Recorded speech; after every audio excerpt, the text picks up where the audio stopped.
Olá, povo de Deus, mais uma noite. Estamos na presença do Senhor para trazer uma palavra do coração de Deus para você. Fique conosco até o término dessa transmissão. E que o Senhor Deus ele venha sobre ti com graça. Nesta noite nós queremos trazer uma palavra dentro do primeiro salmo. Quando diz o salmista: a felicidade do justo e o castigo dos ímpios. Quando diz o texto: bem-aventurado o varão que não anda segundo o conselho dos ímpios, nem se detém no caminho dos pecadores, nem se assenta na roda dos seus escarnecedores, antes tem o seu prazer na lei do Senhor, e na sua lei medita de dia e de noite. É o salmo, primeiro salmo que nos escreveu aqui um dos salmistas, né? E o salmo primeiro, ele trata de dois assuntos muito interessantes, que é a vivência do justo e a vivência do ímpio, ou seja, o modo de vida de uma pessoa justa e o modo ímpio de uma pessoa não justa. Mas é muito interessante no versículo 1, quando ele já começa a dizer que é bem-aventurado o varão. Ele alegra-se com Deus e escreve que é bem-aventurado o homem que anda segundo os preceitos de Deus, que anda segundo o que o Deus vivo lhe ensina. E lógico que ele está falando andar segundo os preceitos da palavra de Deus. Ele está dizendo que essa pessoa será alegre. Tem texto que diz que é bem alegre. Outro texto aqui diz bem-aventurado. Tem texto que diz bem feliz. Ou bem-aventurado, ou bem feliz, ou bem alegre. O bom é estar sendo justo em Deus. Bem-aventurado o varão que não anda segundo o conselho dos ímpios, nem se detém no caminho dos pecadores. É sempre escrito trazendo um contraste entre o que é bom e o que não é. Na verdade, eu entendo também que quando o salmista está aqui escrevendo, ele está dizendo para nós, sempre dando uma dica de como proceder justamente diante de Deus e como uma pessoa ímpia procede. E essa pessoa que quiser ser justa, ela vai aprender no curso da vida dela com Deus a se desviar dos caminhos da impiedade. Ela não vai andar por aí concordando com aquilo que não é certo, com aquilo que é condenável na palavra de Deus. Ele diz que antes tem o seu prazer na lei do Senhor, e na lei do Senhor medita de dia e de noite. O que nós entendemos? Os santos, eles vão sempre evitar o mal. Os santos de Deus não somente evitam o mal, como também edificam a sua vida em torno das palavras do Senhor, procurando obedecer à vontade de Deus sempre, se afastando de todos os caminhos que são ímpios, né? Aqui na terra, nós precisamos sempre dessa diretriz da palavra de Deus. E é sempre meditar. A gente lembra de Josué. Quando morre Moisés, Josué agora tem que se levantar. Mas Josué teria visto toda a trajetória do povo de Israel até agora, ao chegar na terra prometida. E agora ele teria que se levantar como um grande líder. E parece que ele ficou meio cabisbaixo. É como se Josué estivesse com medo de caminhar com aquela multidão de pessoas. E foi necessário Deus interagir com ele. Foi necessário Deus conversar com ele. Porque não tem momentos nas nossas vidas que precisa que Deus venha conversar conosco.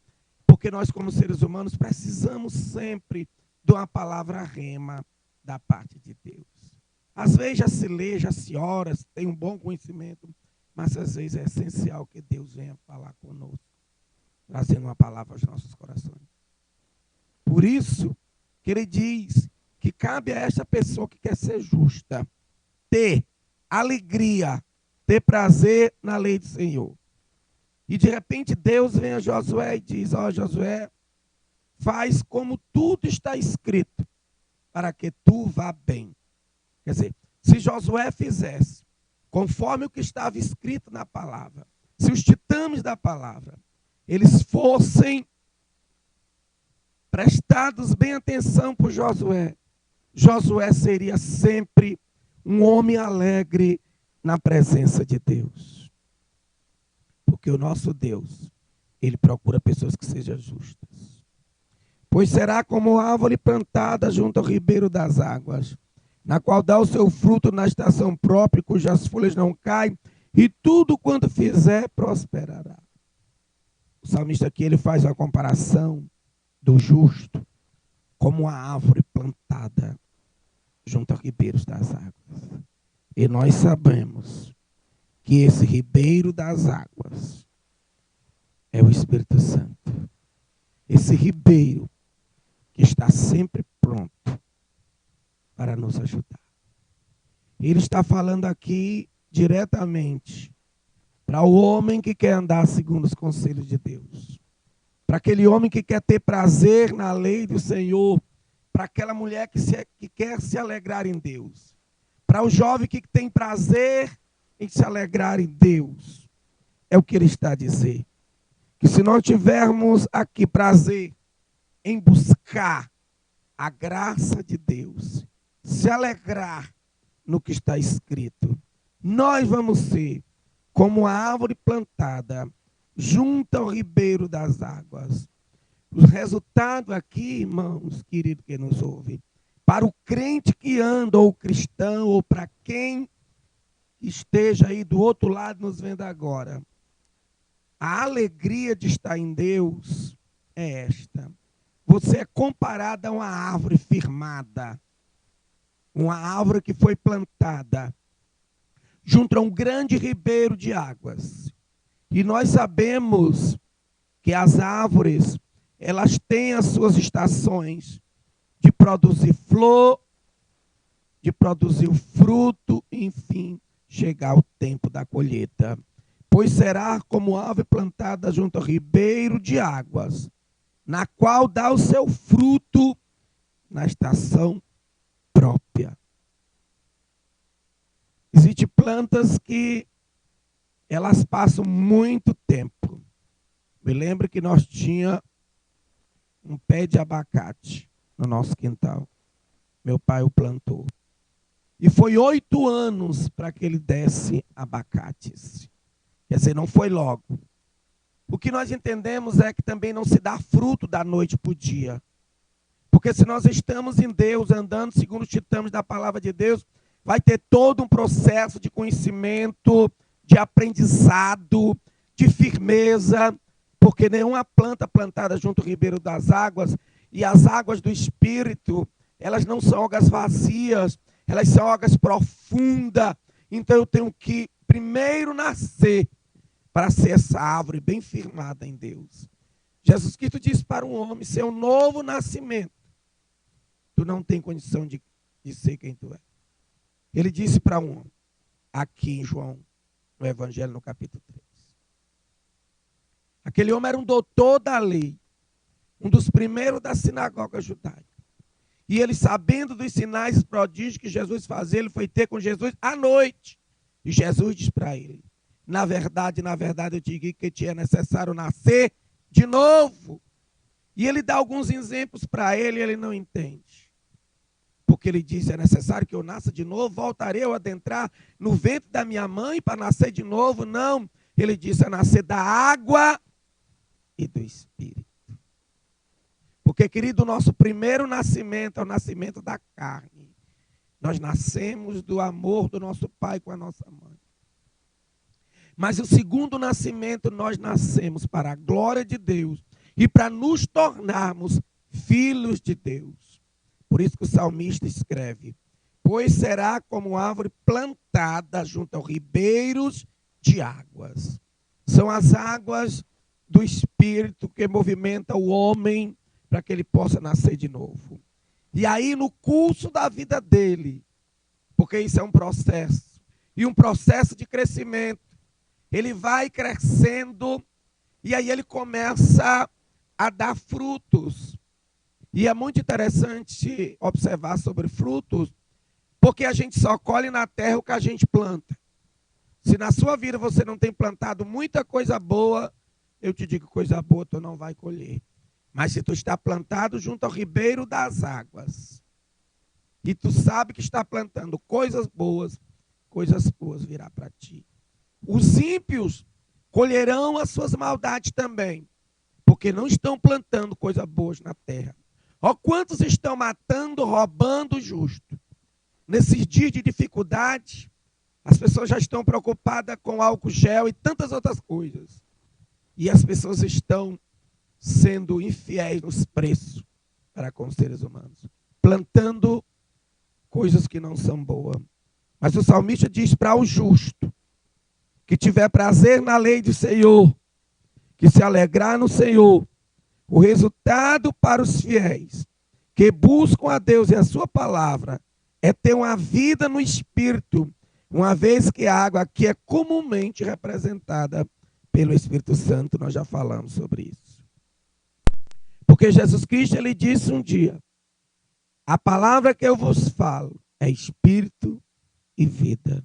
E para o homem ele disse que quem nasce da carne é carne, lá em João 3. Mas quem nasce do Espírito é Espírito. E é muito interessante essa coisa de nascer do Espírito, porque a gente só se torna filho de Deus em João 1 e 12. Aleluias. Ó, reprisando o que nós estamos aprendendo.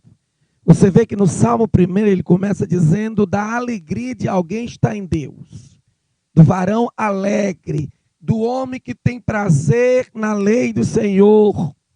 Ele faz uma comparação com uma ave plantada junto ao ribeiro das águas. Note que do versículo 1 ao 3, Deus está falando de uma pessoa que quer ser justa, ou que se diz justa, e ele o ensina como proceder, a como caminhar, a como andar, os lugares que frequenta, que trabalha, é lá onde essa pessoa deve também fazer a mudança. Quando você chega no versículo 4, ele diz, não são assim os ímpios, mas são como a moinha que o vento espalha. Pelo que os ímpios não subsistirão no juízo, nem os pecadores na congregação dos justos. Porque o Senhor conhece o caminho do justo, mas o caminho dos ímpios perecerá. Agora ele traz para nós um quadro, né? Aqui vamos dizer assim, 3 dimensões tristes para o homem ímpio. É bom também se observar, queridos, quando você lê o Salmo 1, é que aqui ele está falando para 2 classes de pessoas. Também se observa que no curso da vida, da caminhada de um ser humano na terra, ele tanto pode se tornar um justo como um ímpio. O ímpio, se ele crê em Deus, se ele deixar a sua impiedade, é como o pecador, que é o outro termo usado aqui. Se ele deixar a sua vida de pecado, ele passa a ser justo. Mas ele descreve para nós aqui o fim do ímpio. Primeiro que o ímpio é como a moinha que o vento espalha, jogado ao léu sem ter uma fonte aonde se agarrar, se firmar, porque ele viveu uma vida de impiedade. Pelo que os ímpios são espalhados, pelo que os ímpios não subsistirão no juízo. Nós sabemos, lá em Apocalipse 22, você vê o grande juízo de Deus no último dia. E é lá onde o homem vai prestar conta, o homem ímpio e pecador, de toda a sua vida. Porque o justo, se ele se converteu, ele não vai estar lá, porque ele estará com Deus em Cristo. Pelo que os ímpios não podem subsistir na congregação do justo. Porque a vida que ele levou foi uma vida desregrada, ele nunca se lembrou que ele precisava de Deus. Aí ele torna, fechando o seu escrito, o salmista Davi, porque o Senhor conhece o caminho do justo. O Senhor, ele é um Deus que vê toda a nossa vida aqui na terra. Ele vê o nosso proceder, como ele também conhece o caminho dos ímpios, o que eles fizeram de mal e de bom, e o Senhor o julgará por isso. É por isso que o ímpio, ele não fica na congregação, nem os pecadores na congregação do justo, porque as suas vidas são totalmente diferentes uma dos outros, vidas encaminhadas opostas. Esta palavra da noite, o Salmo primeiro que eu deixo para vocês. Para você que está em casa, fique em casa. Que Deus em Cristo venha lhe dar conforto. Lembre-se, se você crê na palavra, você é um cristão, você é justo.